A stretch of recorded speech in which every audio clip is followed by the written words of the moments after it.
All right. Greetings, RPG Limit Break 2024. My name is bramhallthefifth. It is a pleasure to start off the marathon with some yes. Did that just to annoy me? This is VIII Lacrimosa of Dana. The category is all story bosses. I will not delay any further, and time will begin when I select the difficulty. This game is impossible no matter what difficulty I pick, so I'm going to pick easy because it's faster. So, 3, 2, 1, start. And so we start off here, just like any Ys game probably should, on a ship. If you're familiar with this franchise, you know this is going to go very poor very quickly. So this whole section, you just have to run around talking to a bunch of these NPCs. Most of these NPCs are going to show up in the story of this game, which we are doing all story bosses. Now, the reason for that particular category name is, if you're familiar with when we ran this game, when my good friend After 5 ran this game at RPG Limit Break 2018, the game had glitches, but nothing like completely game destroying until like fairly late in the run. That has changed significantly in the time since then. As of now, the any percent category is under 12 minutes. And if you want to see how we do that, we have a credits warp incentive set at about $400. I don't know how far along we are on that, but please get that in by the end of the run. We will show that off at the end of the run if that is met. Last time I checked, we are actually over a quarter of the way to meeting that donation incentive thanks to a $100 donation from Darkstonios. Woohoo! Thank you. All right, so here's the first boss. If you perfect block and attack, you get a short period of invincibility, and all your hits become crits. So I'm kind of just using this to not take damage, so I can not get hit stunned. But this is kind of an auto scroller phase where he attacks me over and over again. This is the dodge tutorial, and then it becomes actually vulnerable like after this. Yeah, so this is a creature named Okeanos who sort of guards the island of Saren, which is where Ys VIII is going to be taking place, because Adol cannot ever have nice things when he is on a boat. So we get shipwrecked. We spend the entire game on this ancient island with a bunch of life that is like from a long since bygone, era of the existence of Earth. This game is a story. Yes. We're doing all story bosses. That doesn't mean that they are in order, by the way. This game is incredibly glitchy, and we'll get into more of that later. We're just kind of giving the backstory at this point. Okay, also, so Sunshine Coastline, best song in the game. So this movement is called attack roll canceling. What happens is I cancel my roll with an attack, and then I immediately roll out of the attack, so it's just chaining attack and roll over and over again. You can do it a little bit faster when you're going uphill, and if you don't do it at the right speed, you mess up and you misinput a down attack. So this is Aisha, I mean Karna, I mean Karja, I mean Terra, I mean Laxia. Yeah, so Laxia here is one of our 6 playable characters that you have. This is in the party system era. I used to describe these games as if the Mana series became a 3D action game, and I learned that that was a surprisingly apt description when Trials of Mana 2020 came out, and it played a lot like this game. So here we are in what is going to become the Castaway Village, the sort of hub of the game, where we set up and kind of across the island we find other, fellow shipwrecked castaways, and we kind of build a little village. That's the main story of the game. So there's 3 items I have to pick up here, but I have to pick up the sword, but that's the only one I'm going to get. There's a loading zone behind the wall. If I hit that with my sword, I can bypass that turn back trigger, like that. If you remember when I ran Ys VII last year, you'll notice that I used the glitches to immediately kill some of the bosses, and I think the theme will continue here. Yep. So when you set this game to a high frame rate, which is just fastest way to run it, when you do a bunch of skills like in a row and you just spam them, eventually it just like overflows the damage, and you just start doing like damage on every frame your attack connects, and just your damage skyrockets. So although this is an all stories bosses category, that more or less is just a means to play more of the game. A lot of the bosses in this game are going to be absolutely shredded because of this glitch. Yeah, I liken it to Castlevania Harmony of Dissonance, which has kind of a similar glitch in it, except for that's a GBA game that runs at 60 FPS. The PC version of this game runs at 200. That's one of the big, like, there were a lot of, like Jado did happen to the game since this was last ran 6 years ago, but there were some organic developments, such as the PC port being released, that allowed for a lot more broken stuff to occur. Yep.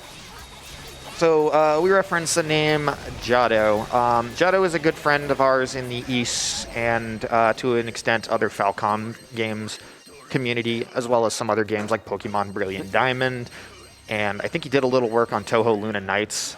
But basically, any game he touches has a tendency to absolutely shatter. Now, this game was already glitchy, but like this glitch right here has actually been kind of in the game, where if you just repeatedly swap characters, you can, like around certain surfaces, it kind of messes with the physics and you can get more height than you should. That is an FPS-gated trick, actually. Yes. So you couldn't do it on that particular wall on older versions of the game. Yeah, you could on like certain other instances, but anyway, this is Sahad. He has a slow movement speed, but it actually means his attack roll cancels are kind of like more tight. Yeah. He's kind of a goof. I like Sahad in the story of the game. Yeah, Laxi and Sahad are pretty good characters. You're not going to really, you're going to see them a little bit. Mm-hmm. But, They're here in the early part. They are going to get replaced at some point, and it'll be a big surprise who they are. Yep. Yeah, a lot of what the tech that we have here is thanks to Jado, and he is a big part of the all-story bosses route, effectively being a, what if we do most of the things in the game, just not in like any particular order? And the reason we say all-story bosses is because this game does have a few optional bosses, as well as a like true ending scenario. So this is effectively like the normal end, all of the bosses that you would fight. I believe the category definition is all of the bosses that are in the game's boss rush. Like on the boss rush screen. Yeah, that I think that's right. Anyway, I have to go fishing for story trigger purposes. And that is how you kick off an RPG marathon. So RPG Limit Break is officially underway because we are fishing. Yeah, thank you. Woo! Nice one. I don't know if that's a good fish or not. You can actually get like some of the best items in the game from fishing, but I still didn't really do it casually. Yeah, so basically he's doing that because he needs to do that in order to get a particular scene that unlocks a very important castaway. So yeah, this entire I have to take a little bit of a detour, and I came back to town when I did because I hit a cutscene that unlocked a warp point that was a little bit farther away, so I get to cut down on travel time a little bit. All right, now we're coming up on another boss. I'm going to hit his tail because he takes a little bit more damage, and maybe I can kill the boss like a few frames faster, maybe. Yep. Just seeing that damage glitch just absolutely melt his health bar. All right, so while I still have the time now, I'm going to talk a little bit about what happens when you attack in midair. So if you jump and attack on the ascent of your jump, you'll do like a jump slash, and if you attack while you're falling, you'll do like a dive attack. But the interesting thing is, during the jump slash animation, there are a couple points where you can where your character rises in the air slightly, and if you switch characters and attack at the same time during those windows, you can trick the game to thinking that you jumped again, and it'll, instead of giving you the dive attack, it'll reset your jump slash combo, and that's a glitch known as switch canceling, and it's one of several ways to get infinite height in this game, and the first instance of which will be coming up shortly to skip over a turn back trigger that's coming up. Yeah, Falcom games tend to not have like a ceiling, or they tend to have like a fairly low ceiling with their stuff. So if you can gain infinite height, you can just absolutely make everything in this game a suggestion. Sahad's attacking animation actually is one of the easier ones to work with, thankfully. It was a big part of the old any %, I believe the current any %, although current any % is very jank. I really like current 90%. Like, just something about a run that short and like everything mattering at that at that much of a level. It's kind of exciting. Yeah, like the RNG and the raids matters. So this is a boss. Although we are starting this boss early, we're not actually going to be completing this boss for a long time. Yeah, we're going to see the chameleon a few times. This is only the first of many. So I'm going to get behind him here, and then I'm going to run away. Yep.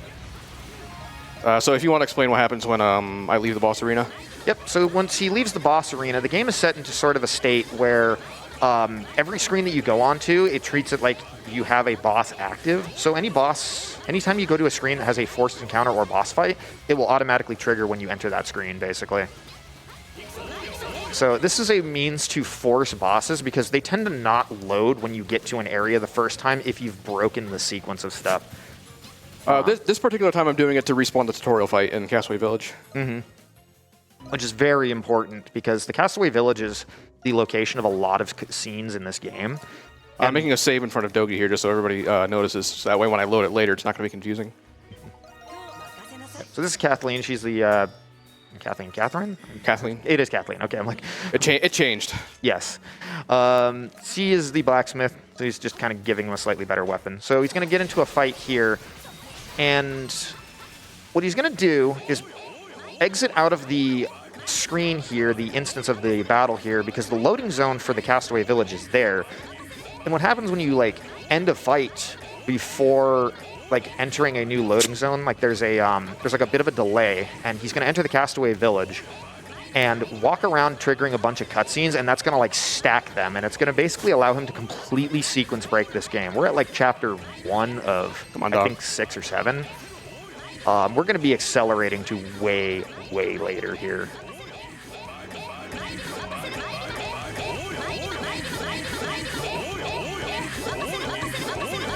Jonathan, Charlotte. All All right, come on, dog. I would love to actually do this, please.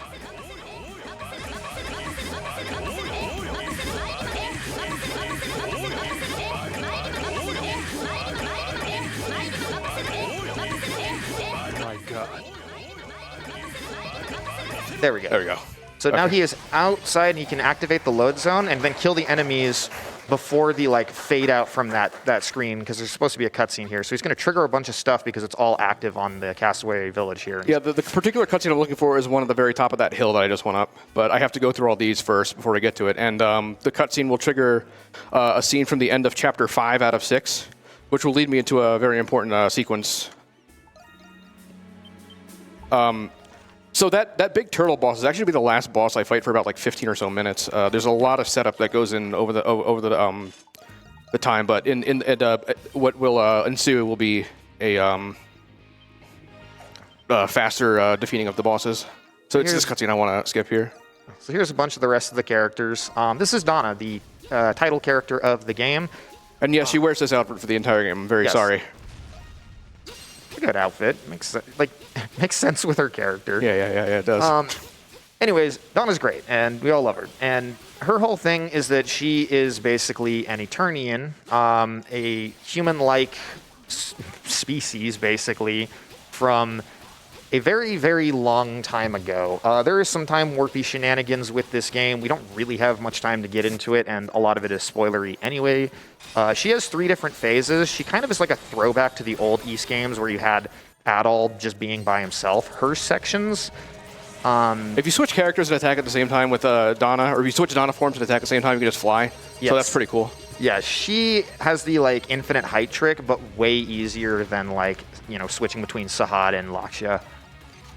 So she's going to just absolutely break this game. Anyway, we are very late in the game. There's a lot of alternating between like future or like between present and past with her. And so we're going to be seeing quite a bit of different locales as a result. So what I did was I left that boss fight, and now I'm in Nana's home city of Aegis during a section where you're not supposed to access it, and the game doesn't have a story state to put it in, so I can kind of just go anywhere I want. The town's completely empty, nothing blocking me. So I'm gonna go fight this dinosaur over here, because I have boss state still and I want to get rid of it. This is actually not a story boss technically, but I'm trying to get rid of boss state 1, and also this is the fight that unlocks the Gratica form. Unlocking Luminous gave me Gratica automatically, but if I went to another Donna section without doing this, I would lose it. Also, Luminous can destroy. Luminous can activate the damage glitch with her regular attack. Yeah, so blue-haired Donna is her normal form. Gratica is her green-haired she uses a mallet instead of these like, crescent-shaped swords. And then Luminous is this yellow form that is the fastest one. Also has like these kind of fist daggers and just attacks really fast, so can just accumulate damage glitch extremely quickly. I had to fight that boss twice because you're not supposed to beat it the first time. Yeah, I like Luminous is the fastest form of movement in the game. I will be using her for the entire run. I like to call her Zoominous.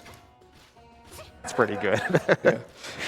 Anyway, I'm gonna go back to that. I'm gonna go back to that room where I flew out of the boss room. The boss isn't gonna be there anymore, so I can access what was supposed to be on that screen anyway. I'm gonna talk a little bit about the other method of force cutscene. We went over the one where you kill the enemies and leave the room, but you can actually force any cutscene in the game. Even ones that aren't just outside boss rooms by using the raids.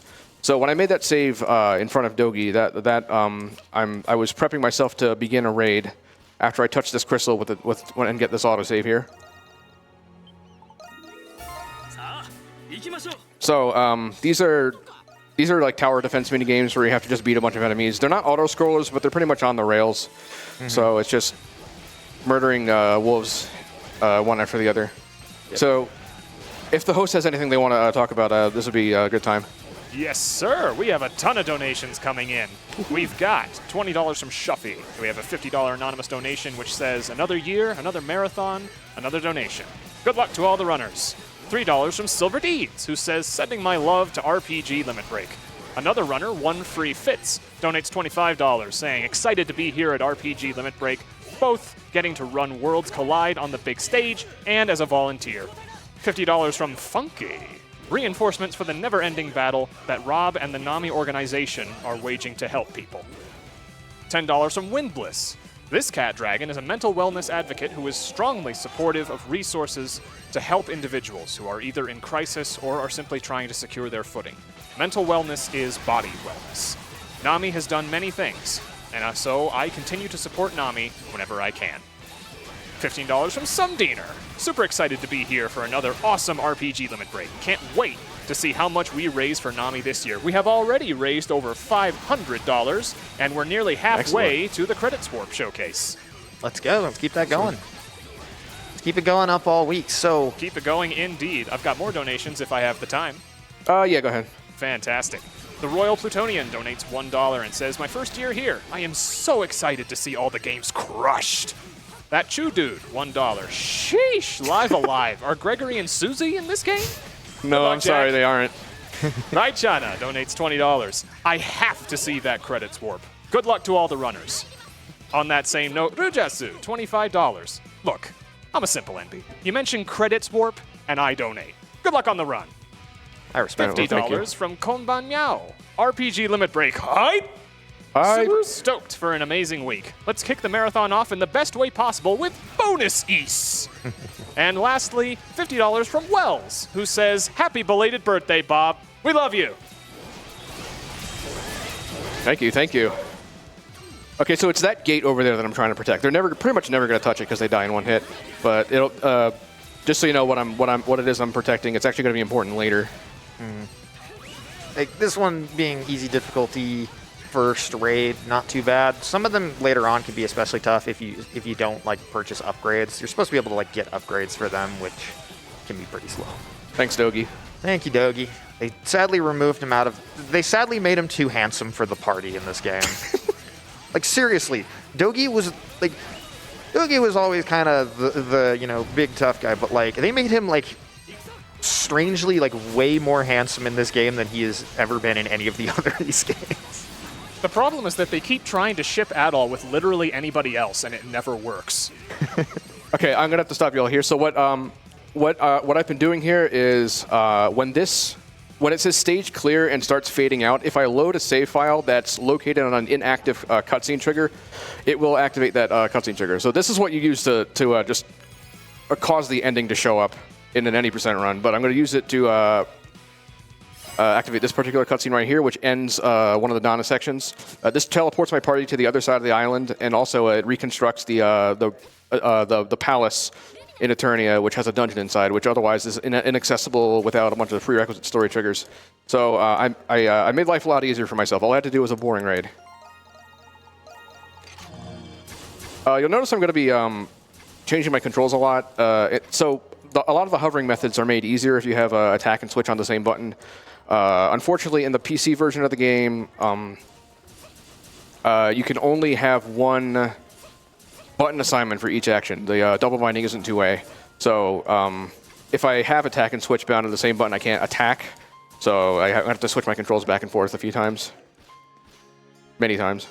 There's a loading zone back here, a secret loading zone that goes to a map that doesn't exist in Donna's time. So if I go back here, I've just teleported past Donna into the present. So that's pretty cool. Mm-hmm. There is also a present Donna, but story stuff. Yeah. There's also a secret loading zone back here. I think there are 3 secret loading zones on the screen. I'm not sure why they're there. I guess they're from development or something. They're probably just kind of like map recycling. So now that Donna is in the present, I can access bosses from Adol's time. So I'm going to use this one to set up boss state again. And what's going to happen is there's a map coming up later that has a fight with an NPC called Master Kong. Master Kong is a chain of side quests where this monkey will 1v1 each of the party members to teach him special skills. So there's another secret loading zone back here where I can get access to the map that has Adol's fight on it. So I'm going to go over here, the next room. I'll be thrown into a fight with a very strong monkey and like a level 12 Adol or something. I'm going to get creamed right away. But what the important thing is that what this does is it changes my party loadout to just Adol after having been Donna. So that's going to, the significance of that is going to come into play a little bit later. But right now, while I'm down here, I'm just going to go ahead and hit a nearby warp point. So that's going to be a thing where during the setup phase where I go around, I do a bunch of actually important stuff, and then I go hit the nearest warp point for fast travel later.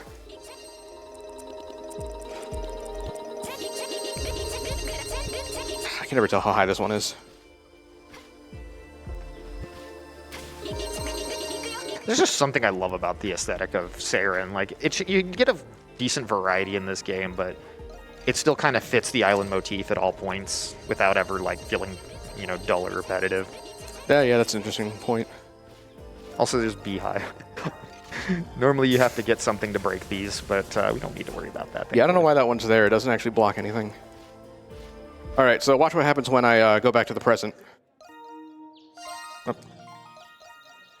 So here's Adol and his friends. This is what my party looks like now. This is just what this game is now. Makes sense to me. What am I doing now? Oh, I'm going to so I'm going to go and hit a warp point somewhere else. There's a door here. If I don't open it now, I'm not going to be able to open it later. So I'm just going to go ahead and run some errands while I'm going this way. If there's anything else from the host, now's a good time. I do have an update. Last time I said the donation was almost halfway met. I blinked and it's at 350 out of 400. Wow, excellent. So just another $50 donation and we will meet that incentive. We're also making pretty decent progress on the incentives for Mass Effect 2, which I believe is 2 runs from now. And speaking of, we've got some prizes on offer. If you donate between now and the end of Mass Effect 2, you can win any of 4 different prizes. Donate $5 and you could win an Ys 1 and 2 Chronicles Steam Key, a Hanner glitter pillow plush, or a Space Hamster hanger tote. Donate $15 and you can win a limited edition copy of Trails of Cold Steel. Isn't that like the full, didn't you bring like the full box set of like all of them? I did. They're being split into 4 throughout the marathon. Gotcha. So there's a lot to go around. What the hell? That was an accident. I guess one thing I can point out is that if you have a party of 3 different Donnas, which is a thing now, I guess, if you switch canceling is actually a lot easier because Gratika's both of Gratika's air attacks send her up immediately, so it's just as easy as just spamming change and change back and attack. So now my life has been made a lot easier. I don't have to deal with Sahad anymore. Right now I'm doing the Watchtower quest. Unfortunately, Jado was not able to find raid skip before the event. So what I have to do is I have to do this quest so I can unlock the ability to upgrade the defenses of the village during raids. I'm going to be doing the final and most difficult story raid as part of this run because it's necessary to cause a boss to spawn in. The map that you fight it on does not exist at all without prerequisite triggers, including that raid. So I can't force it into existence like I could the tutorial fight. So there's a lot of preparation that goes into doing this raid. It's very scary and a huge choke point in the run normally. So that's the first check here, and the second one is up this way. And then of course while I while I'm grabbing these watchtower materials, I will also be hitting warp points that are nearby. This game has a really nice fast travel system. I haven't really said too much about it, but these games just in general tend to have really nice and convenient fast travel systems. Yeah, the funny thing is, at some point, I'm not sure why this happens, but I can kind of just fast travel anytime I want, including points where it's locked. There's some kind of glitch caused that. I've never gone back and figured out what causes it, but that'll be pretty funny later on. Here I'm going to fly over a cutscene trigger because I forget why this happens, but if I hit that cutscene, a character will join the party and it ruins everything, so I really want to avoid that.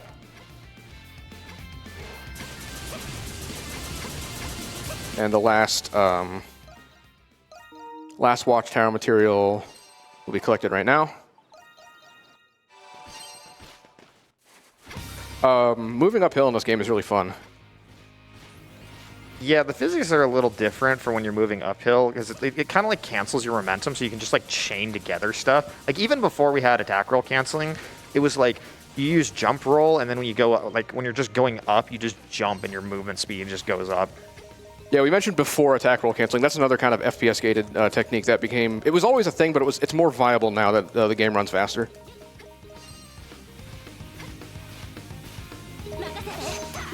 I tried to do a dive attack there. I'm going to hit one more warp point, and then I'm going to actually hand in the watchtower quest. That's actually very important. I haven't forgotten to do it in a while, but I used to forget to do it.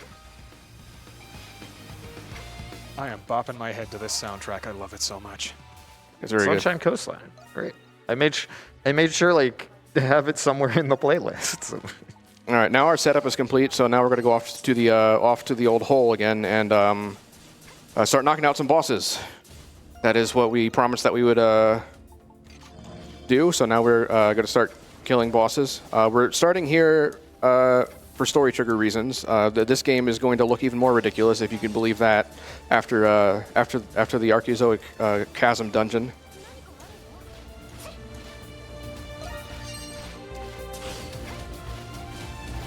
So there's because I can fly anywhere I want, a lot of these dungeons are going to be skipped, large sections of it, but there isn't really much I can do about this half of the dungeon. It's pretty a straightforward path. Yeah, so this is kind of where like a big turning point in the story happens, and where we confront like the creature that's basically confining us to Saren Island. Because most of the early portions and middle portions of the story do effectively involve like learning the mystery of Saren Island while also trying to figure out how to get off. Come on, buddy. There you go. So that was a boss, I guess. Even if you don't have damage glitch, that's a pretty forgettable boss. I'm probably the only person who runs this category who even has a split for it. Here's the breathe underwater item. The next boss is fought underwater, so obviously required. We can skip a lot of stuff in this game, but we can't skip the need for oxygen.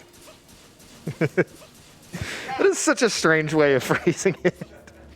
All right, here we are once again in the Archaeozoic Chasm, which has always been its name. Yes. I can fly over this door.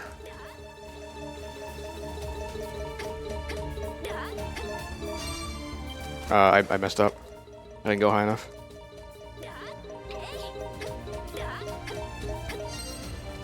Okay. We can get a couple more statements from the host. Oh, fantastic.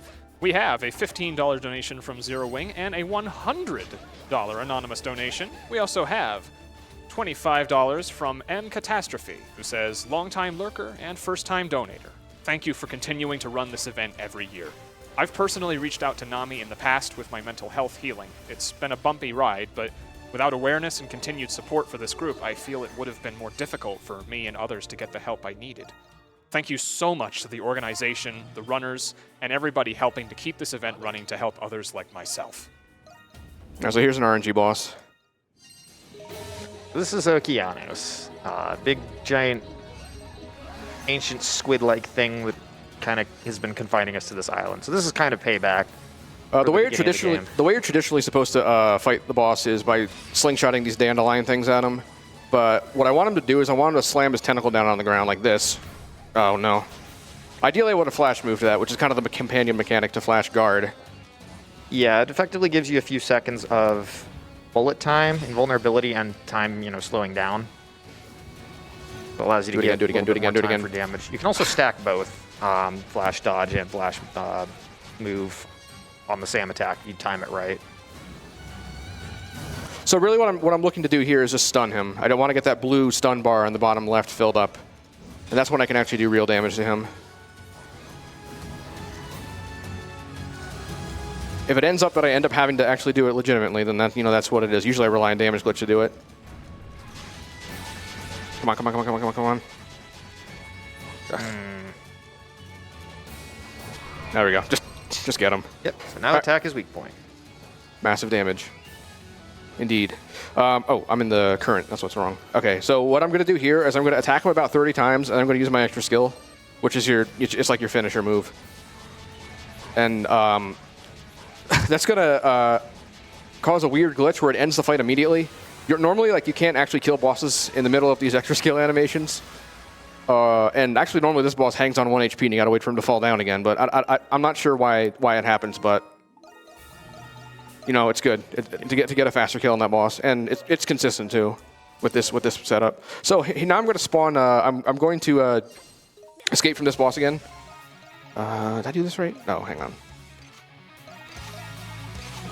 Oh no, wait! I know what I did wrong. Don't want to click that button. No, I messed up again. L R R. Okay. Don't remap your controls like I'm doing. It's just faster to change the attack button instead of the switch button. I'm just used to doing it like this.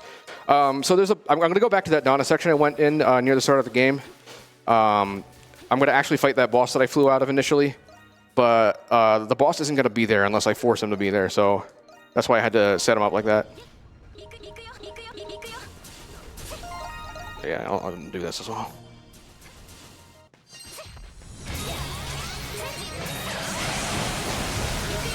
So, more of the same.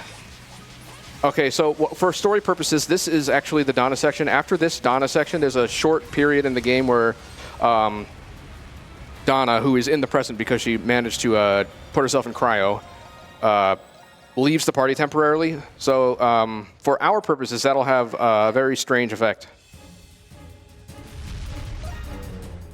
So here, let's see what our party looks like now.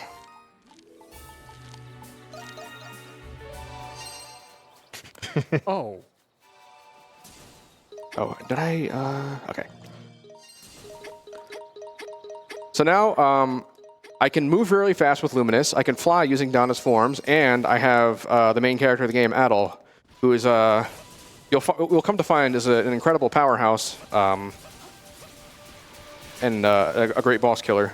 Yeah, so we're kind of just in maximum time paradox mode here. Chrono Trigger ain't got nothing on this. Yeah. So I'm coming to Banja Tower first because this is where you get double jump. So I want to get double jump so I don't have to hover as much. Hovering is a little slow compared to just double jumping. Even though we're still doing hovering. This dungeon is genuinely really cool, and if you're playing this glitchless, the movement is still really neat just because, how much it uses vertical slopes. But, of course, we can just break it in half.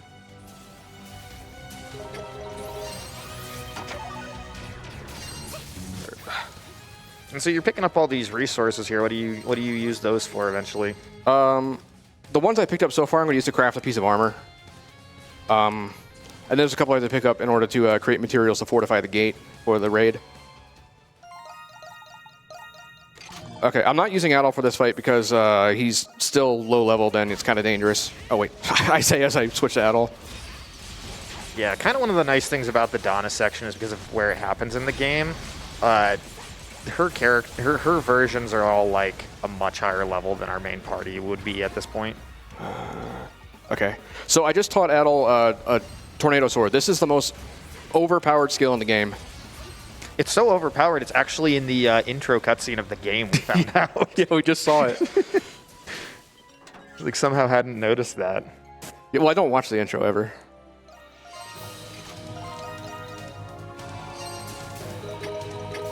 So, you know, just more flying. That's what this game's about. It's actually an airplane simulator. I'm too lazy to put the climb up vines gloves on, so I'm just gonna fly up them.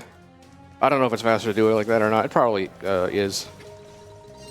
It's fewer inputs, I would assume. Yeah. And the climbing speed is really slow in this game. Coming up, we're gonna have a room where with a puzzle where you're supposed to like turn a bunch of these walls into stairs by hitting switches, or you can just, you know, do this. Coming up, we have a really annoying boss. It's just like Oceanus. It's like stun cycle based, and sometimes he falls out of the damage glitch before the stun cycle ends. I'm gonna save here because I might die. The longer this fight goes on, the more annoying it is. So I have to defeat this gem in the middle first before I can actually attack the boss and complete his health bar. As you can see, Tornado Sword is ludicrous with its damage glitch potential. Yeah, it's just a high damaging skill that also like has a white hitbox, and then because it's hitting like every frame, it just absolutely eviscerates. Oh, okay, good. You got a 1 cycle there. Nice. That's actually kind of rare. Hasn't been enough clapping. A lot of the stuff he's been doing is genuinely impressive. We were just kind of like, you know, just making it out like it's no big deal. But yeah, that was I watched several practice runs where that went wrong. So seeing that, you know, go perfectly this time was nice. No one's clapping because I'm not actually playing the game. That's why. He's a filthy cheater. Where's the skill? Speaking of, we have a rather amusing donation on that line. Oh, good. Drumbordus donates $50 and says, $50 you say? I can do that. RPG limit break, let's go! I'm confused though. As busted as this game is, you didn't simply fill out a grocery list and skip to the credits? It makes you play the game? What kind of East release is this? Donation Tragic. goes to the winner of Rock, Paper, Scissors between Ghost and Bram. I haven't picked anything. I mean, mine would just be the next incentive, probably Mass Effect.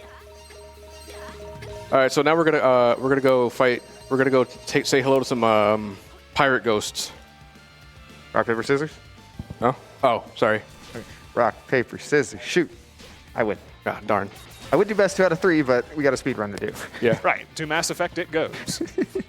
Yeah. I'm sorry. I zoned out. I didn't realize I was supposed to play rock paper scissors and pick a donation incentive. We have fun here at RPG Limit Break. As Stoltheim is very aware. Also, a very brief shout out to Drumbordus, one of the runners of Ys 3 for the Genesis, which has its own funny little quirks of how it's broken, like hitting EXP cap at like 2 minutes into the run. Yeah, everything has something. Yeah, like Ys 1 and 2 for the PC. Well, actually, no, 2 has time attack glitch. I think Ys 1 Chronicles is like the only run that isn't just giga broken. That's only that version, because the Master System version is the most broken Ys game. There's also Ys 1 for PCE. I think it's pretty straightforward. Here I'm going to hit a door from the back because it's faster. So there's a dungeon here, which is a pirate ghost ship. It's not here yet, but the loading zone is here, so I have to kind of hit it. I have to hit it kind of precisely. Yeah, honestly, this like set piece of this pirate ship, ghost pirate ship section is like one of my favorites in this game casually. It's kind of a fairly self-contained story, but it does tie into the overall mystery of Saren, and it's like, it's kind of unusual, like both within this game and within the Ys series as a whole, but it's a really cool section that, alas, we're really only here for a boss, and we're going to just maliciously break it. Darn.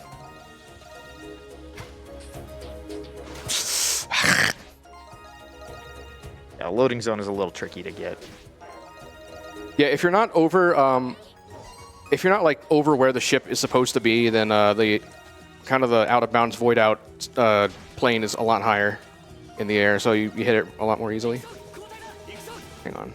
Okay, I hear this. No! Oh. Well, now you have your bearings a little better. Where is it? Where is it? You can't really see it unless you're close to it. That's the problem. You know, I'm just gonna start again. I think I just saved in a bad spot. Yeah, the problem is you have to go up so high and then kind of like find your way to it by falling down. 3, 4, 5, 6, 7, 9, 10. All right, it should be like here-ish. What? Did you see me touch it? I thought you did. It was a trap. I don't know what's wrong with this game today. I blame Jado. Yeah, so that's fair. Okay, here it is. Okay, so once again, the boss isn't going to actually be there, so I have to make it show up. So we're going to say hi to the chameleon again.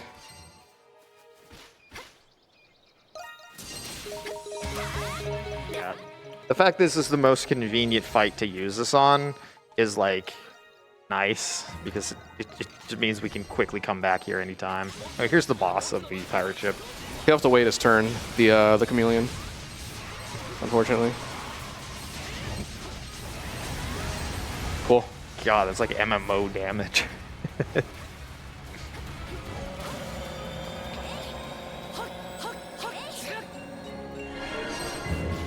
All right, next gonna go to Valley of Kings.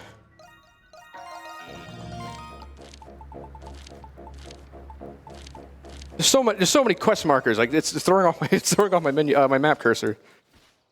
Okay, so before I actually do anything here, I'm gonna do a short grind to unlock some skills.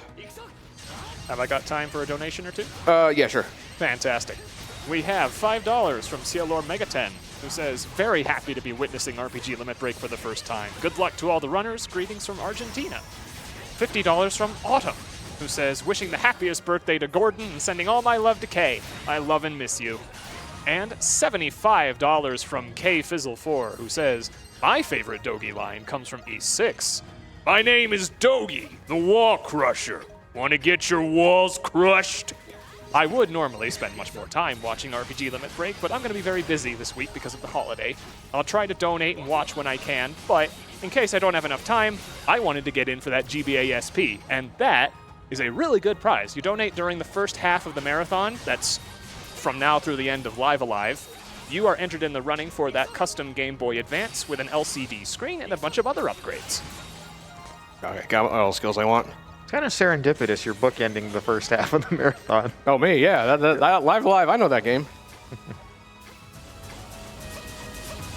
All right, so here we have a... Also, that was a really good Doki impression for one. Yeah. Thank you! Anyway, here we have a item that lets me kill undead monsters, and wouldn't you know it, the next boss is undead, so I gotta equip that. Unfortunately, it means I gotta take off my double jump for a little bit.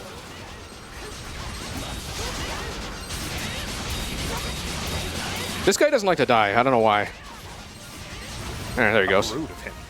How rude of the undead to not die. Yeah.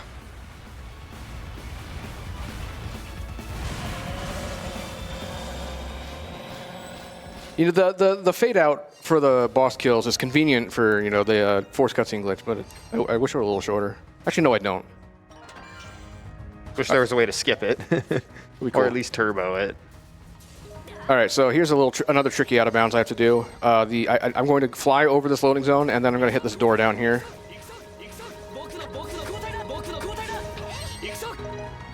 Cool. So yeah, that skips a puzzle where you have to find a bunch of undead monsters that are holding the key to that door or something.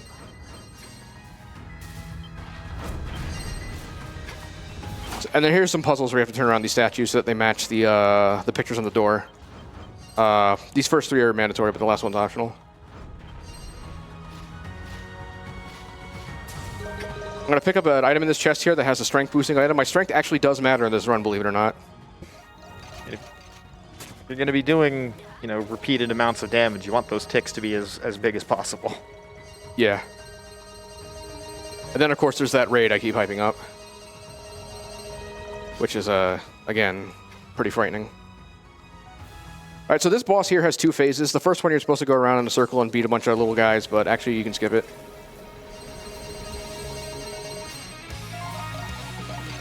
It is kind of funny seeing how low they set the ceilings in this game. Someone used to East 9 where, because you can run up walls, they had to do it. They had to make, high up vertical ceilings, so we had to get creative to find ways to get out of bounds. See ya. Bye-bye. All right, so this is actually the dungeon that unlocks the trigger for that story raid. So I'm gonna hit the warp that's just ahead, so I can come back here and have a convenient means to access that. And then I'm gonna go to Eroded Valley. So this is one of the earlier dungeons in the game, so it'll be nice and easy. I have my mind, right? Yeah, I do. Okay. So again, another dungeon that most of it is optional. Just go up here and you can fly over this wall here. We've been climbing over a lot of walls in this run. What's another way to say climb over the wall? That's next run, Bramhall. Oh no, the trigger's here. Oh, I have.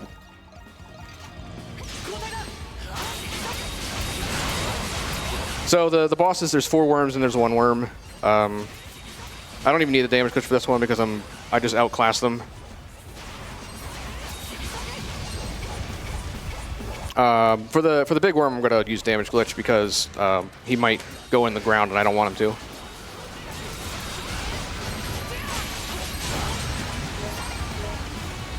So that's the worm boss. You can read more stuff if you want, Schult. Thank you. Have a $5.88 donation from Tempest Mask 1000. Hey, Tempest. Good afternoon, RPG Limit Break. Oh boy. Let's kick off this event with a frizz and a bang. After all, someone needs to make a brave charge into the fray with Excel levels of caliber. Nothing beats video gaming done fast with the hype of a Thundaga. I hope the point hasn't become Baja moot. Best of luck to my good pal Bram, and congrats on opening this event, buddy. Thank you. Shout out to Tempest Mask. He's a fellow runner of East the Vanished Omens.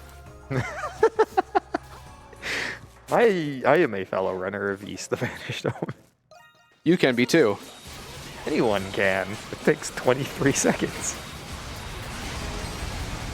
Shout outs to obligatory Falcon Spider Boss. Oh yeah, There really does seem to be one in like every game. Let's see, East 7, East 8, East 9, Trails 3, Trail Sky 3, Cold Steel 1. I guess East 4 for PCE. That's not Falcom though.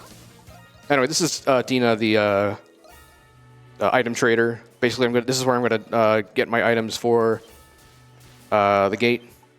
Something that's kind of interesting, I think, about this game is that because we're on a deserted island, there really is no such thing as currency. So almost everything you get in this game is like a resource that you exchange or like use to,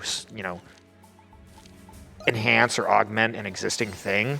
So like, yeah, there's no money collecting or routing around that as much as there is just like getting the right resources at the right time. So this is one of the most fun strats in the game. We call it the reverse gendarme. There's a mountain that you have to go over to get from the southern half of the island to the northern half. We already like wrong warped to the southern half of the island, so now we get to go over the mountain backwards, and it looks really freaky. It's like I've seen videos of like DE Dust 2 with the screen mirrored that gave me kind of the similar feelings to this. We're also gonna come up on First Step into the Unknown as well. Here we go.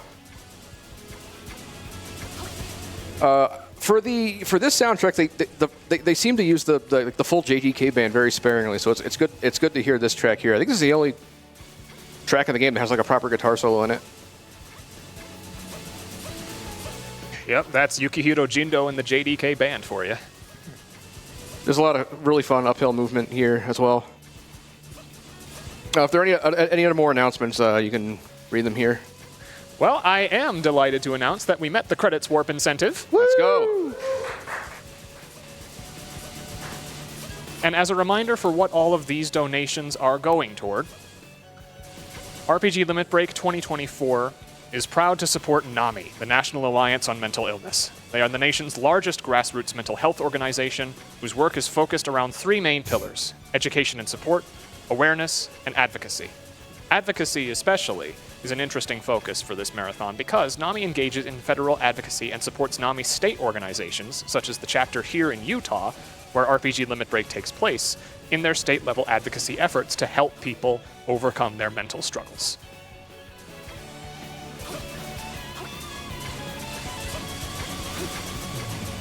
There's an item in this dungeon that, if you equip it, it'll let you do burn damage. I used to get it, but it doesn't really save any time, and it doesn't make the run that much safer, so I skip it now.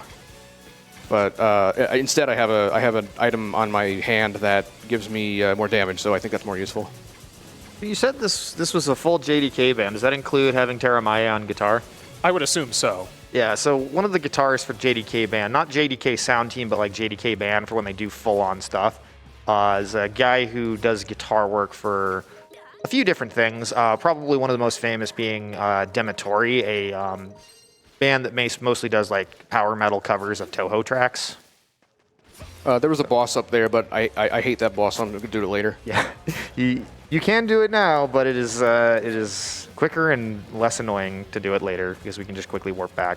Yeah, so I guess what I should mention that the way you upgrade your weapon in this game is you hand the blacksmith something called a flame stone, and that will unlock the next tier of weapons.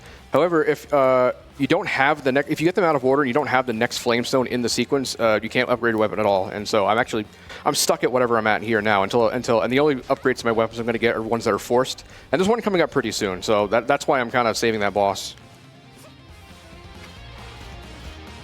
Anyway, say hi to Avocado again. He's going to be in here. We didn't talk about Avocado yet. There's a boss called Avila Dragil in this game, but that's too many syllables, so we call him Avocado. And here he is. Big old dinosaur. Oh, wait, no, R1. So yeah, this is the boss that I fought earlier when I was recruiting Sahad. He's a recurring enemy, pretty much. You actually, in raids, there's 2 other fights with him. We skip both of those, but you fight this guy a total of 4 times. He's kind of like Ultros. Don't tease the dinosaur, kiddies. All right, so now I'm gonna do a short mission where, oh hang on, I gotta go this way first. I gotta do a short mission where I find a stratum of orichalcum. The way you kill dinosaurs in this game, you can't actually defeat. You can defeat them, but they come back to life unless you have orichalcum-based weapons. So this is kind of the mission to unlock that. And so the orichalcum is in a cave at the top of this hill, and then you actually have to do another raid, or it's a hunt actually, not a raid, but you have to do another mini game in order to get the effects of the orichalcum. Because this scary raid that happens coming up shortly is mostly dinosaurs. If you don't have the orichalcum weapons, you can still finish the raid, but the dinosaurs are all going to be coming back to life constantly, and they're going to be just filling the screen. So probably not doable. I haven't tried it.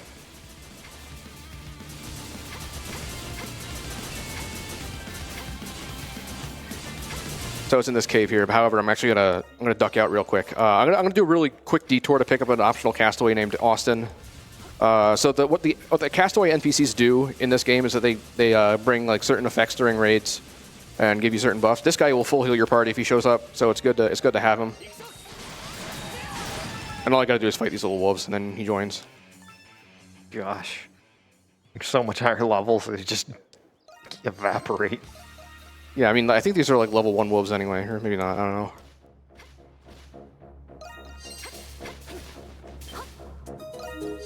Okay, so that's the last check I needed to do. This is where I'm going to hand in the materials to upgrade the gate, and then I got to get it to level 6. I might be able to do level 5. I haven't tried it, but I'm not going to try it now. All it would really save is the 5 seconds it takes for this animation to play out. You should say hi to the parrot while you're here. Oh, maybe I will.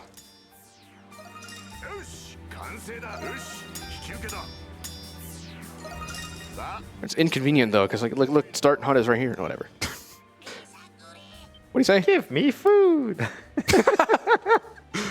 In English, in the English voice line, he just says, "Give me food," and his voice is that of, I believe it just shares a voice actor with Monokuma from Danganronpa. Yeah, I think it is Brian Beacock. Yeah. Okay, so here's the hunt. All I have to do is destroy these nests.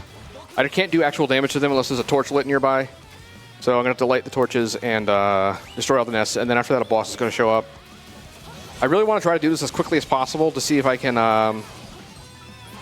defeat the boss before Wave 2 shows up on the screen, because that will save like 15 seconds. But if I don't get it, then it's whatever. It also like kind of highly depends on where the boss spawns, because he can spawn somewhere completely random. That's called swamp hovering. I'll explain it later. But you can actually, anywhere where there's a swamp, you can fly. Mm-hmm. That is actually one of the like really old hovers. That was just in the run. I think that was in the VIII run, yeah. Yeah, that was in the run like from the very first release of this game.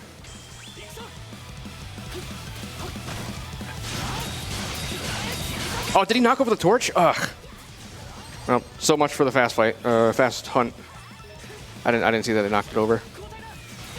So the enemies can stop the torch from being lit. And of course the boss spawns all the way up there, so probably wasn't gonna happen. So this is, if you remember the boss from when I first met Laxia in that tutorial cave, this is actually the same guy, but he's got a lot more health, and now he's dead. So yeah, I would have skipped all of this if I had finished this hunt a little bit quicker. So now I gotta wait like 15 more seconds. Have I got some time here? Yeah, a little bit. Jado donates $20. Hi, Jado. And says, another word for walls? Obstacles.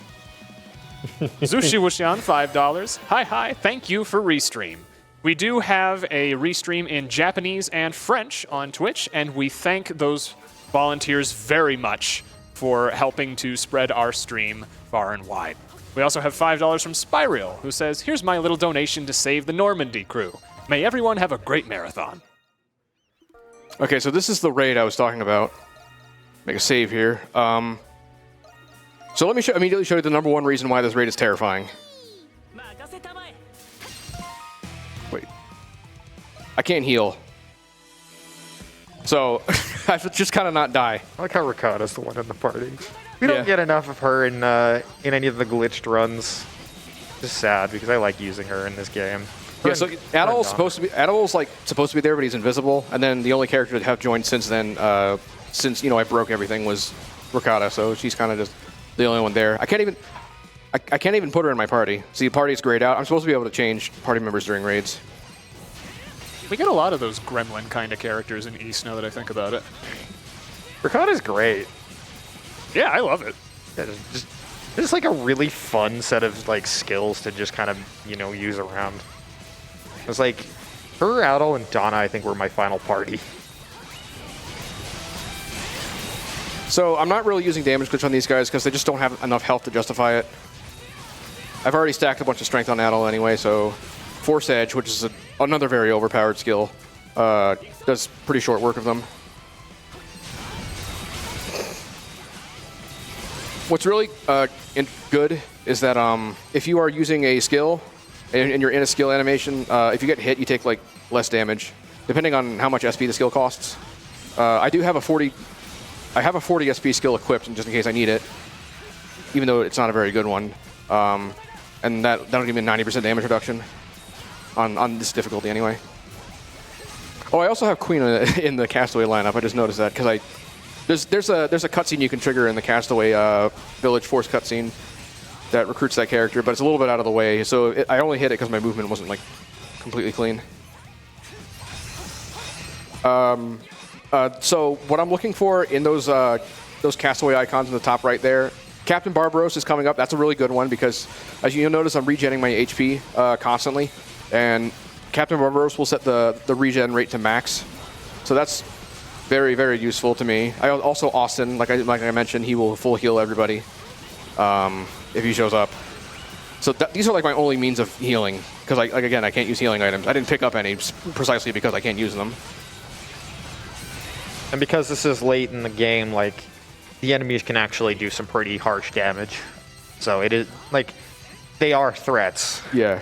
One thing I didn't point out is that you see the gate over there. If they destroy that, it's an instant game over. That's why I had to build it up.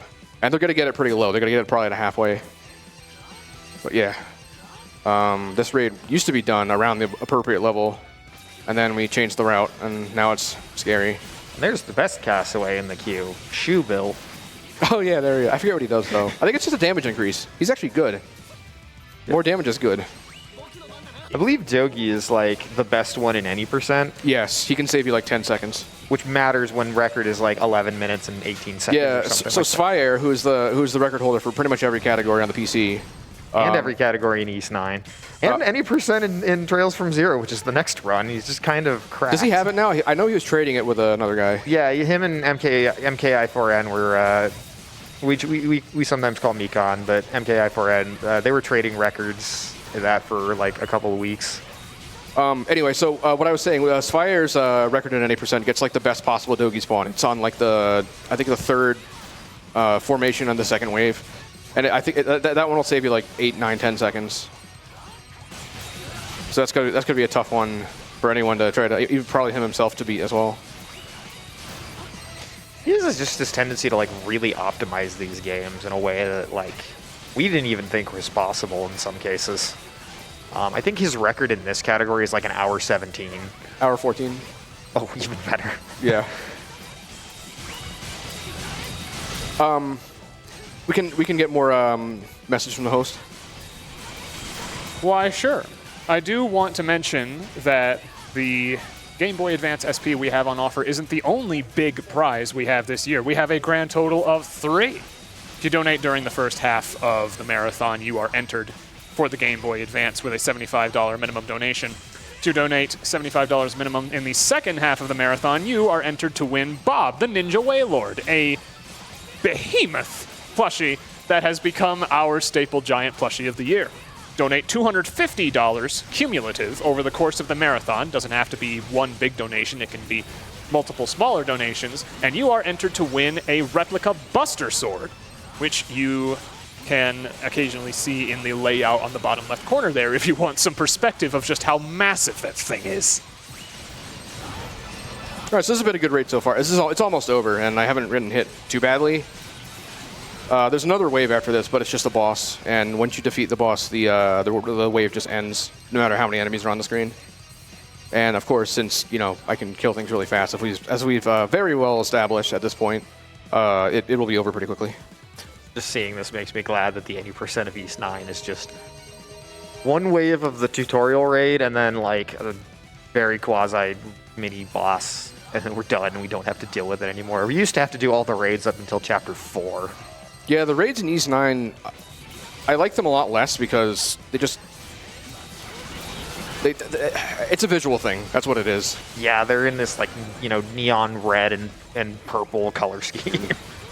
Some of them have like I think neat ideas, but the tower defense ones are definitely like the least fun. Yeah, I like the break the crystals one though. Yeah, those ones are kind of okay. Okay, so what really important, because I skipped a bunch of raids, the cutscene that's going to play after this is from the wrong one.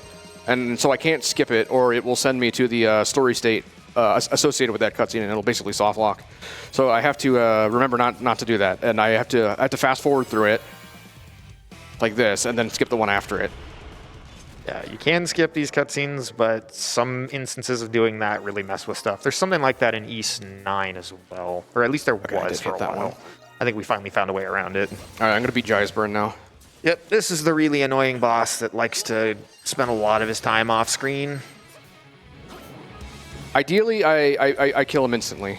I need a specific attack. If I stand in a particular position, he usually gives it to me. Need him to slam his hand like that.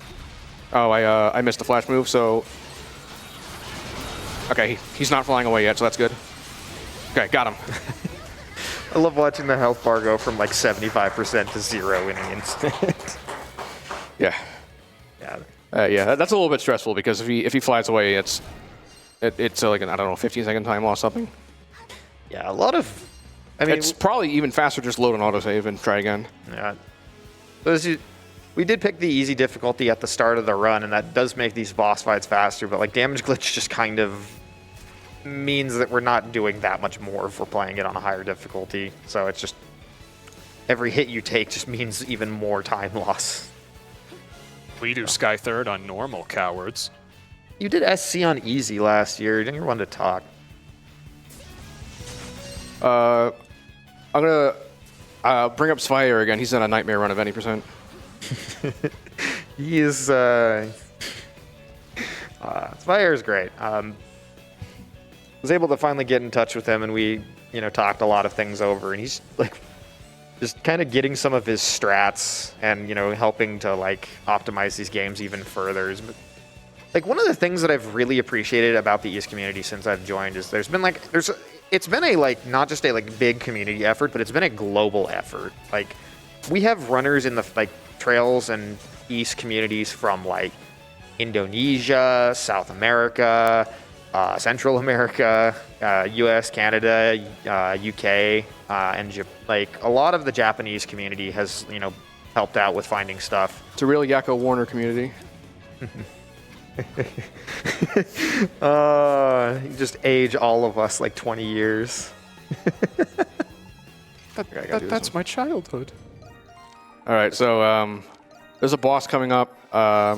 If I don't do this, it'll take longer to spawn him in because there's like a large run in a straight line section before the boss fight actually starts.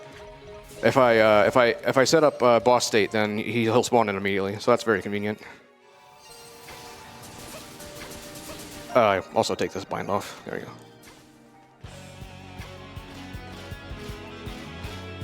So yeah, next boss, big, important story.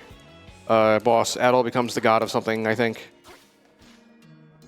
I don't want to hit that warp crystal or it'll cause problems later. I don't want to go towards him right away because he's going to roar at me and that'll stun me. Then after that I can just do the same as it ever was. Keep fighting this guy. The one in Donna's time is different. He's like ice. This one's fire. Yeah, we got a pretty long stretch of relative inactivity, so if there's anything else you need to read, now's a good time. Why, that's wonderful. We have a $100 donation from Chris Gamer ST, who says, "My first time catching RPG Limit Break live, so I had to donate to a good cause. RPGs are my favorite genre and have gotten me through a lot of tough times in my life, so I'm glad I can support others in their struggles any way I can." We also have $5 from LLK. "I love RPGs. I love breaking limits. I love going out of bounds. I love speed runs. I'm kind of on the fence about onions in hamburgers, but I love mental health. Me too, actually. I love NAMI. I love donating to bid wars and incentives, and I'd love it if you all donated too." Thank you. Shout out to LLK, one of our artists who's done a couple of our emotes, as well as several of our promo banners, and even the cool badges we had this year and the last few years. Speaking of cool swag, RPG Limit Break now has a merch store where you can purchase RPG Limit Break branded memorabilia like mouse pads, hoodies, t-shirts, pins. We have tons of stuff on offer, so if you want to support RPG Limit Break and get something cool to wear for yourself, check out store.rpglimitbreak.com. Can't really quite see it, but we actually have a couple of the pads on the keyboards in front of us on these computers, and they look sleek. Yeah, this thing is huge. I've got one here at the host desk. I might get one for home. Yeah, that doesn't sound like a bad idea. Jump scare warning, by the way.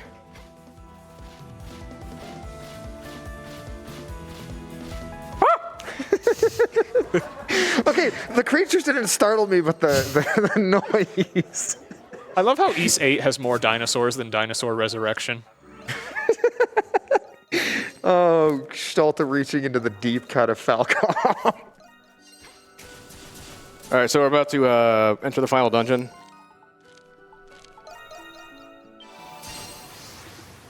First, I'm going to have to go to this temple again, but as we established, you can just fly over it, and the loading zone is in the back. Oops.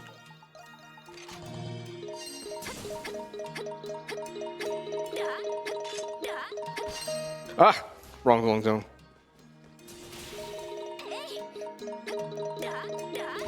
Again.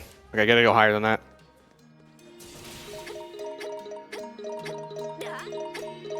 Yeah, make sure I'm over the wall at least. Over the wall. I said it again. Doe Wolf thanks you in advance. All right, so there's a final dungeon.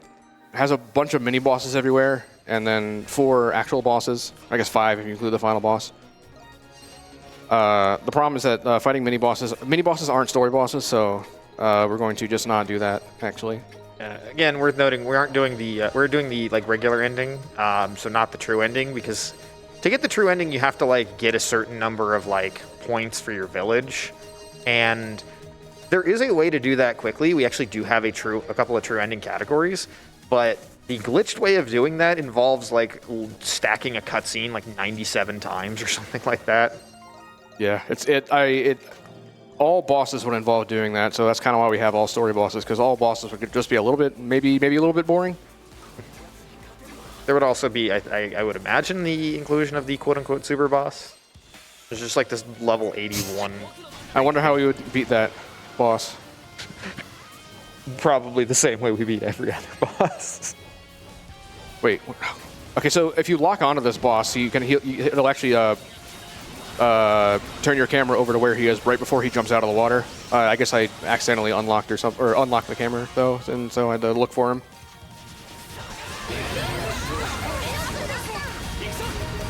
Oh yeah, controls again.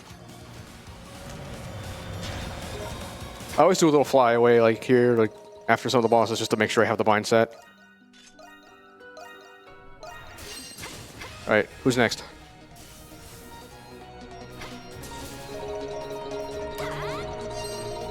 I think this one's a little bit high, so this is gonna take a while. So like we've mentioned already how a lot of these barriers are like not very tall, but there are a select handful that are just unreasonably tall.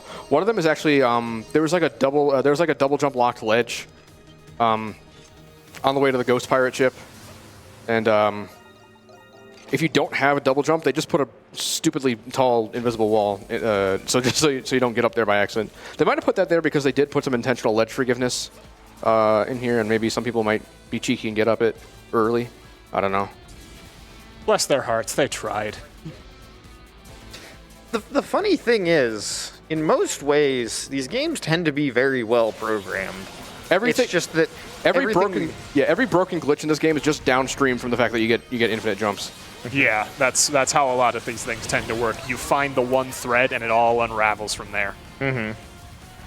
And there often are ways that they would use to stop you. Like, the fact that we can exit a boss fight is, like, integral, because it means that we can force fights, because they aren't supposed to load until, like, you're at the right spot.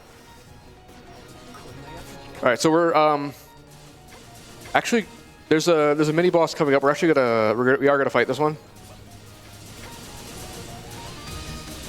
So here he is. I don't remember what his name is. Just kidding. We're actually gonna fly away. This just happens to be the highest ground and the easiest way to get up here. So we're gonna trigger the mini boss and then just tell him peace out. But yeah, this one's a really high one, because there's also there's that platform over there that I'm going for. So once I'm over this wall, there's another wall I got coming up. So a lot of flying. Thankfully, flying is really easy. Da, da, da, da, da. My name, that tune skills are terrible. Dalton, please. We have you on host for the next run. You don't need to reference Get Over the Barrier yet. Oh, yeah. Please? Okay. All right, so this boss is actually super obnoxious. She's really small and moves around a lot and likes to fall out of damage glitch a lot. I found I was getting more consistent results by using Luminous instead of Tornado. So I'm going to try that, see how it works. Oh, hello? There it was for a second there. And of course, and the reason why she sucks is because she flies in the air a lot. It's a theme with some of my most hated bosses in this run, is the ones that just go away. All right, now he's gone.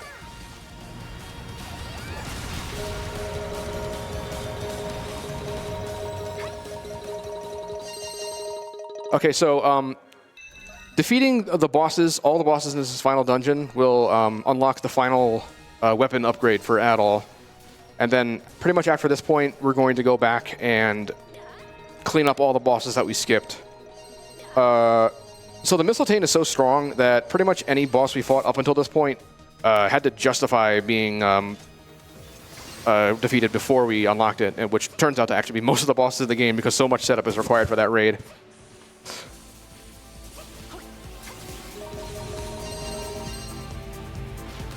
As a for the record, we did actually used to have an any % category that I guess if we were to do it now would be just like defeat final boss in a similar way to like Ocarina of Time's any % versus defeat Ganon.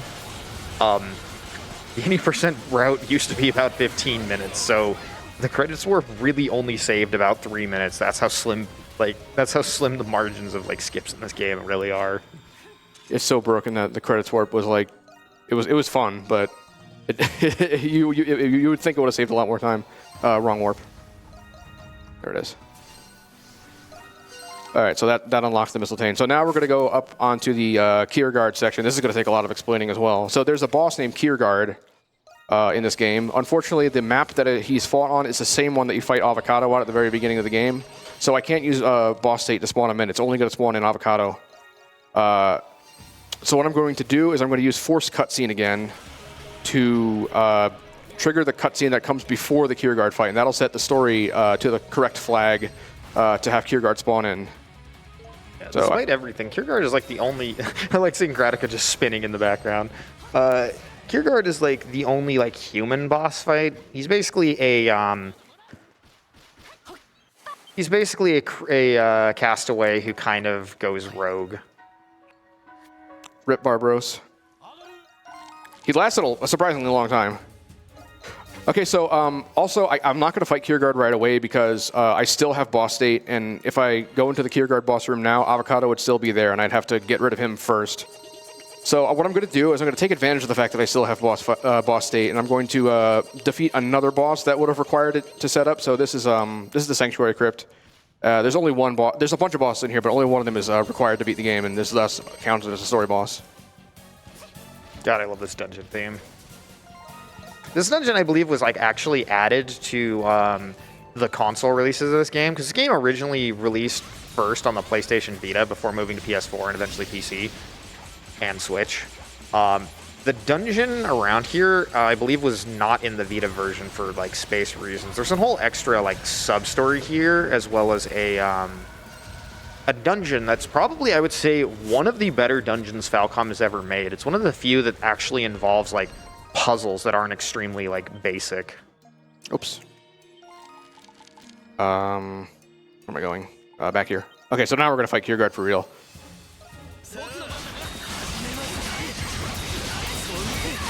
So that's actually one of the hardest bosses in the game. So of course we come back here when we're about 40 levels over and have the ultimate sword. I love how he's just a dude. It's just a you know. No, Clarion. Don't forget. He's just a you know, high and mighty noble. All right, shipwrecked. Finally, it's Clarion's turn. You didn't even. Unfortunately, it's not even damage glitching. It's just like you hit him for all of his health. Unfortunately, you can't actually kill him until his third phase, so you have to watch the transitions first. But he's at 1 health right now, and just gotta pop him in the head. Later. Okay. I have had runs where I did almost forget to beat this guy because he's so inconsequential. It's the most important boss of the run, but also like the least important one to fight. Feels like. All right, now we go to Shlom Jungle. This is a dungeon we never entered because we didn't have a reason to. The way you said the name, I was like, I mean, that is how you pronounce it, but I've never heard anyone pronounce it like that. So this boss will be familiar if you've ever played Final Fantasy V. Which we have later in the week. There he goes. Okay, so the way that swamp hovering works is if one of your other characters, like your AI-controlled allies, is in the swamp and you switch to them, you get another jump, so you can just chain together double jumps infinitely and just fly. Yeah, because the swamp has kind of like a different set of physics, so if you like jump when you're in swamp water, you can like repeatedly jump to kind of like get yourself out of it. So it has like weird physics like that lets you get kind of infinite height. That was, I think, the first way we ever got like, you know, infinite height in this game. So this lets me skip the item that lets me walk on the swamp, because that I would have to open a chest and sit through the Metroid jingle, and that would be slow. Well, the funny thing about that jingle is the original composer for Ys 1, Yuzo Koshiro, really liked the sound from Metroid, so he made something similar to it. But like, if you've ever heard the original NES Metroid, they sound quite different. Then the one in Super Metroid sounds a lot more like the one from Ys. There we go. So say hello to the giant fairy hippo. Actually, no, he's not here yet. He's coming, though, I promise. There he is. Gnarly looking. All right, I gotta be fast with this guy because he'll jump right back into the swamp if he's too low on health. Oh, there he goes! No. All right, that's fine. Just instant kill him again. Swamp movement is so slow. There he goes.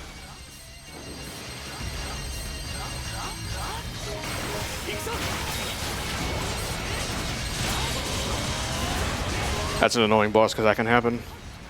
And it's usually your fault if it does. All right, we've got one boss left and then final boss. Exciting things are happening. So there's a boss, you might remember this one from the start of the run. I used this one to set up boss state. And now I'm going to actually beat him up now. And I kind of saved him for last because he's near the final dungeon.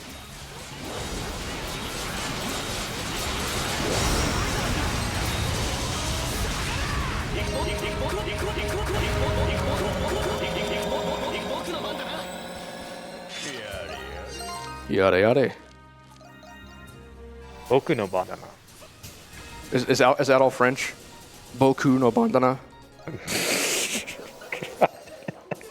I was not expecting. All right, so you can skip this last area. Fly over the wall again.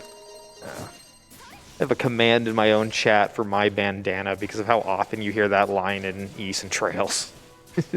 I was tempted to donate for every bandana, but I'd be broke. So in this run, yes. So this is the final boss, so we have a very important decision to make. Which one? Let's go with number 2. Hi, Gratica. All right, so the first phase is the same, pretty much the same as the first boss in the game. It's more tentacles.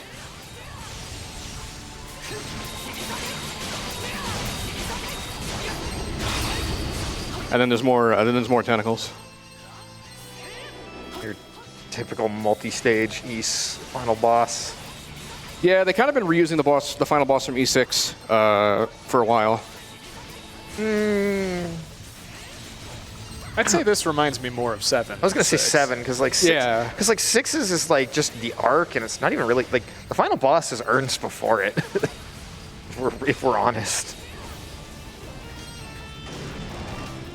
All right, so second one is 4 crystals and then big crystal. This goes by It's the Final Fantasy. Yeah, so this goes by pretty quickly because we don't have to because we're pretty strong. We don't have to use like a wet noodle like Gaius. So very strong.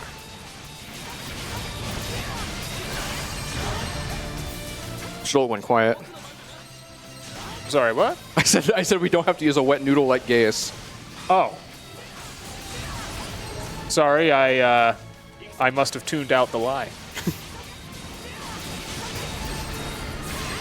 And to be fair, like half the party members in Ys 7 speedrunner wet noodles. I mean, yeah, when you have to share a party with Adol, it's kind of hard to stack up. I mean, you say that, but like, the best party member of 9 is Raging Bull. So, Fair point. and Salsetta is Frida, but that's more because glitches. Wait, no, I want to be Adol.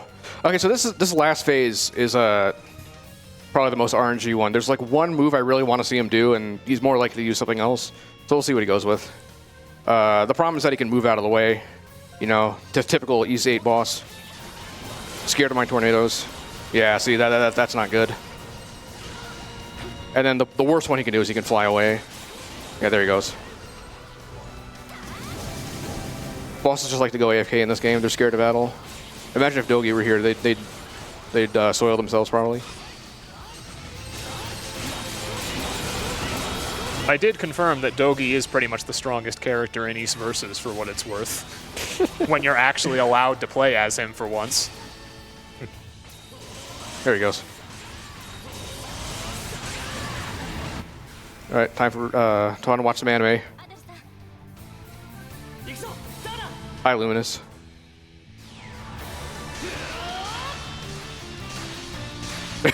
She's just standing there. Sometimes she gets stuck attacking, and you can hear her grunting during this entire scene.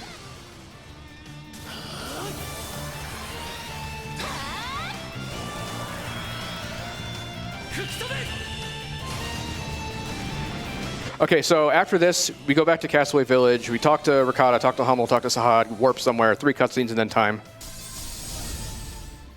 It's a very good time.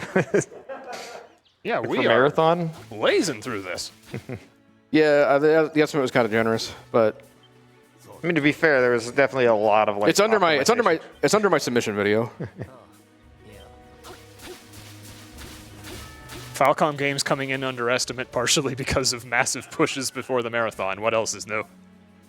Well, it's at least better than 0 or. Okay, 1, 2, 3, time. Woo! All right. Yeah, I hope everybody enjoyed that. Is there anyone else? If there's anybody you want to shout out, Ghost, I'll let you go first. Well, I probably could shout out a lot of the speedrun community for things. Shout outs to a lot of the people who paved the way with this. I believe a lot of the work was done. I know in the PS4 era there was a lot of work done by After 5, Frozer, Yogi, I believe, was one of the early runners. We also had some Japanese runners. I believe Ravi did some work on this. He's done a lot of work on several East games. God, I'm trying to remember the history of this game. Then Jado came along. We also had VIII, and I think Mabo did a little bit with this. Mabo found the raid bug. Speaking of which, he was the one who found that. Yeah, I was like, I know Mabo. If not that, he found stuff applicable to other East games that we retroactively applied to this one. So. Okay, yeah, I'll give shout-outs to Jado, Fallen, Guliof, Famous Bot 312, Fire. I think every active runner right now. Me, I guess. Shout outs to me. Shout out to me, yeah, always. Okay, we met the credits warp, right? Yes, we did. Okay, which one do I start with? This one. So this is not the 80% run. This is a very abridged version of what goes down. But what happens is you fly out of this fight right here, this tutorial fight. Yeah, in any percent, you would normally do this with a party of Adal, Sahad, and Laksha. In any percent, you don't have Sahad. Oh, so you just do it with Laksha and Adal. And Whoops, I did not do that correctly because I didn't beat them. One guy was hanging on there. Yeah, it's a lot trickier in any percent to do this. But this is effectively the same technique of get out of bounds, finish off the enemies, and then hit the load zone. So. What happens is when you do forced cutscene in Castaway Village, the first thing that comes up is not a cutscene; it's actually the prompt to warp to the epilogue area of the game. We didn't see this because this isn't actually traversable area in the bad ending. Make sure I actually get this right. Something like this, I think. Make a save here. I hope that's right, actually. I was grinding 80% shortly before this, and I just want to be safe, but I should have a pretty intuitive. That is not the right one I wanted to do. Hang on. Not this very difficult level 70 raid, please. How about the easier one? Begin hunt. There we go. So I'm gonna do the hunt because it's faster. We get to see Best Boy Hummel for a little bit.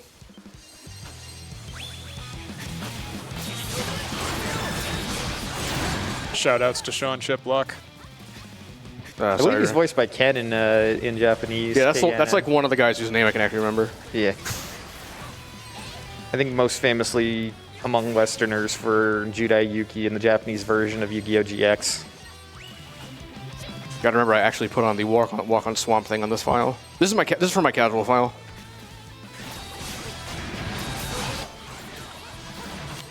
Casual level 73 during level 20 something hunt.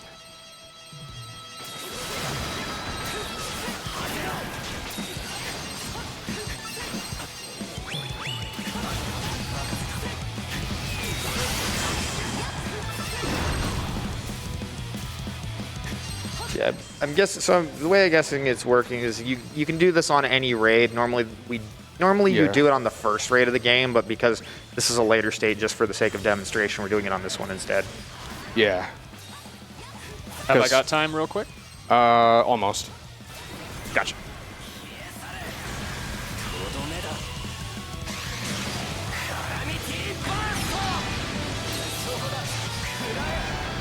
So you see, this is what I wanted to get during the actual run. I want to get an immediate stage clear. Like, oh, wait a minute. I was supposed to load the stupid file. Hang on, sorry. All right, well, I gotta do this again now. Was not paying attention at all. Sorry. We got time now then? Yeah, now we do. I'm sorry. Alrighty. Well, I'm very happy to announce we have a $250 donation from Professor NES, who says, Music RPG demands music showcase. That goes toward singing Phantasmagoria in Artanelico Melody of Alemia. I would really love to see that donation met. And that has put us over $1,000 donated to Nami so far this marathon. Woo! So, this is a challenge to all of y'all throughout the rest of the week. Our goal for this marathon, it might show up on the tracker, and it might seem very specific. It's the increment of $110,963. So across the entirety of Limit Break, we are that much away from raising $1 million for Nami. So we are hoping to get to that grand total by the end of this event. So that is 110,962 is our goal for the end of this marathon. It's we got a full week of marathon runs to show off and donate for several incentives, several great causes. For a great cause, you can also win several different prizes. So there's all sorts of reasons to donate, but we are hoping to get to that milestone.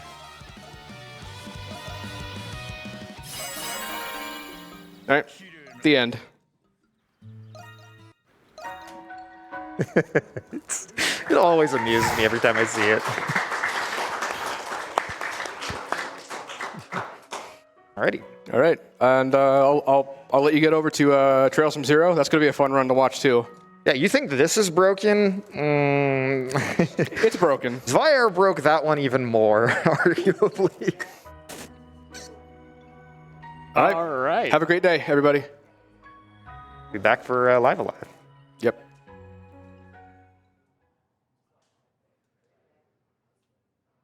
Thank you very much, Bramhall and Kumo, for Ys 8 Lacrimosa of Dana.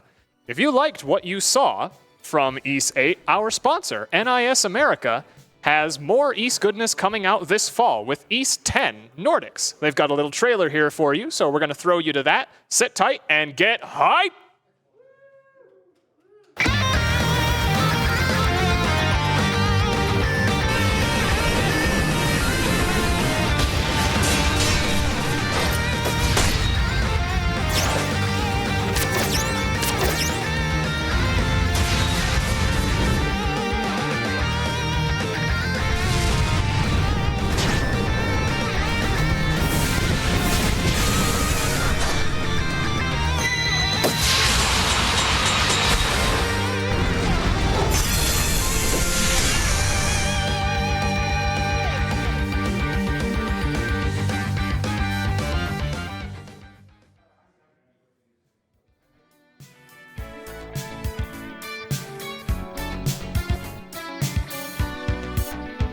All right, we are going to take another brief break to give a word from your local Twitch station. After that, we'll have an interview with Bramhall, and then we'll get over to the next run. So sit tight, don't go anywhere.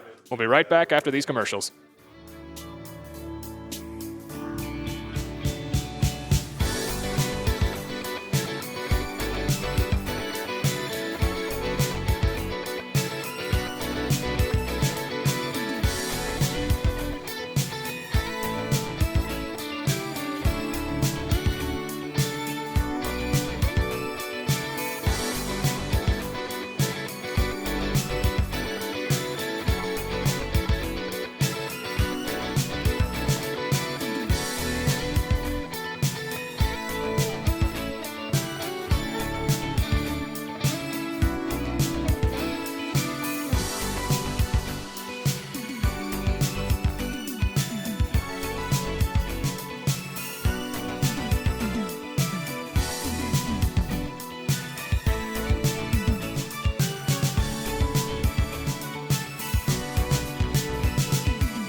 Okay, welcome back, and thank you for sticking around. We've got an interview up next with Bramhall, the runner for East 8 Lacrimosa of Donna, who's also running Live Alive later in the marathon. We've got Ghoul ready to interview him here, so I'm going to throw it over to them.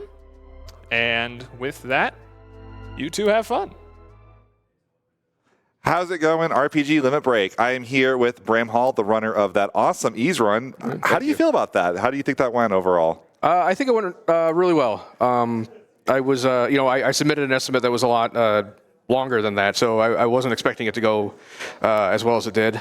And even then, I had a couple snags there. The thing I was most worried about, I think, was going over all that technical stuff towards the beginning of the run, because there's a lot of glitches, there's a lot of setup. And it goes by really fast, so it's not enough. It doesn't feel like there's enough time in the world. I mean, it's a classic ease problem. The game itself plays fast, and then you start adding in kind of the glitchiness and the speed of the game, and it's definitely a lot to take in. But you did a great job. The commentary was great, of course. As much as I want to make fun of GK, but. Right. You started off the marathon. Is this your first time ever opening for a marathon? Yeah, yes, it is. What's that experience like? Do you prepare for it any differently, or are you just okay, cool, I just got to be the first one to go? Yeah, I guess it's more like that. I gotcha. I guess if I had not, I might have approached it differently if I had not run for this event before. But I ran E7 last year. Right. Yeah. So, of course. It kind of led me to set what my expectations would be for the experience, and being the opener run. Yeah, no, it wasn't really any different. Yeah, that makes a lot of sense. So just approach it the same way. And it was absolutely incredible. But we're not done with you at this event either. You have another run. Do you want to talk about that a little bit? Yeah, on Wednesday I'm going to be running the new Live Alive remake, the PC port. That's going to be the any percent, the good ending category. It's going to be a little bit different. We haven't found anything useful that in terms of broken stuff with that game yet. So it's just going to be the full roughly 4-hour experience. So you go from a game that you glitched out and can play in about 5 minutes to one that's the full 4-hour long everything. Yeah, pretty much. So what all goes into any percent good ending then? Do you have to kind of do everything? Because I know that Live Alive is very famous for having all these different stories. Yeah, so things happening. Live Alive it's a very fragmented game. It's an anthology basically. You have these miniature adventures with these 7 characters, 7 at first, then there's an 8th one, but we'll get there. With these characters, and the most popular way to run these kinds of games is usually an IL or a single story. And so the way this kind of distinguishes itself from that is that it's all the chapters back to back to back to back, and then the end game finale. So I get to cover a lot of ground there, and as far as the good ending requirement, mostly it's not relevant until the actual final chapter. You have to do certain things to unlock the true last boss. Okay, yeah, that makes a lot of sense. Is there any reason you chose to run good ending over those ILs that are a little more commonly run? It's what I'm used to. It's what I started with. I kind of just some people kind of dip their toes in with the shorter categories, but I decided that I wanted to run the whole game. Gotcha. That makes sense. You see a lot of that with Octopath Traveler as well, which I imagine is a pretty similar community, just since they're both those kind of 2D HD remakes. Well, Octopath is kind of different because it's not chapters and chapters and chapters that are just isolated. It's a game that all takes place in the same world. So playing the whole game and then playing one of the chapters is going to play out completely differently. It's not going to be all the single story runs back to back to back. Yeah, that makes a lot of sense. Do you have any incentives for that? I remember you mentioning that there's one that you were pretty excited for. So one thing I found interesting about all the incentives I submitted, and there's a lot of them. First of all, there's 8 naming incentives. That's going to be chaos, of course. Oh, gosh. And then second of all, there's I have an incentive to sing the theme song from the beginning of the Near Future chapter. There's also an incentive, a bid war for the voice language. So that's going to also determine what language I sing the song in. Oh, could you sing in Japanese too? If I look it up, probably. If I look up the lyrics. All right. Maybe I've memorized them at this point. I have to check. As always, keep staying tuned. We have an incredible run, but also keep donating. We have some incredible prizes. So we have our grand prize up here, which is this Buster Sword, which is so large I cannot pick it up myself. We have, for the first half, we have our grand prize for the event. For the first half, which is this modded Game Boy Advance SP, which is incredible. It's got the fully modified screen on the inside, so it's not just a GBA SP that's been custom painted. It's been custom painted and been decked out to the T with awesome goodies. We have the Cold Steel Decisive Collector's Edition. We've got a tote bag. We've got plushes and more. And these are going to be rotating over the course of the event. So, donate, $5, $10 here, $10 there, and kind of get in for all these different prizes. It's really incredible. Thank you again to all of our prize donors, and should be a blast. And I believe that's going to do it for me and Bramhall. Bramhall, thank you so much. You've been a great guest. You're welcome. And I'm going to throw it back to Stodel. Thank you very much, Ghoul and Bramhall. We're getting the next run ready, so while we have that working in the background, I do have a couple donations to share. We have $20 from Professor NES. You do want to hear Exec Phantasmagoria as well, but I can't pop that one without help. Come on, do it for Nami. We have $20 from Lord Bob Bree. With strange eons and enough donations, even romancing saga death may die. $15 from Cassie, thank you very much, and $100 from Orielny, who says, Nami is a cause very close to many people I know and love, and I'm glad to support both them and the cause. Keep up the good work, everyone. Less than 3.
I do have another couple donations here. James Picard 007, one of the commentators for this upcoming run, donates $20. And we have $50 from Ghost Fox 007, who says, let's bring everyone home and alive and support an amazing cause while we're at it. Thank you very much to everyone donating. Your donations go toward NAMI and their valiant efforts to help people struggling with mental illness and their families all across the country.